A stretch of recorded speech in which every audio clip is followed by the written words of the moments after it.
জায়গাটা সুন্দর দেখতে, কত সুন্দর গাছপালা।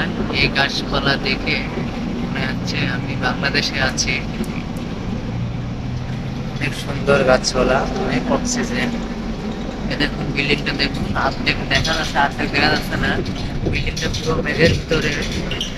দেখুন কত তাহলে উঁচু বিল্ডিং, দেখুন বিল্ডিংটা অর্ধেক দেখা যাচ্ছে। এর আগে ভিডিও দেখাইছে আপনার পুরো বিল্ডিংটা দেখাইছে, এখন দেখা যাচ্ছে না। বাট এখন ইয়ে হয়েছে হালকা, দেখা যাচ্ছে না বিল্ডিংটা কত উঁচু বিল্ডিংটা, এখন বহুত উঁচু বিল্ডিংটা। চলে এসেছি, সবাই ভালো থাকবেন, সবাই শেয়ার করবেন, লাইক করবেন বেশি বেশি করে, আরো সুন্দর সুন্দর ভিডিও পেতে হলে।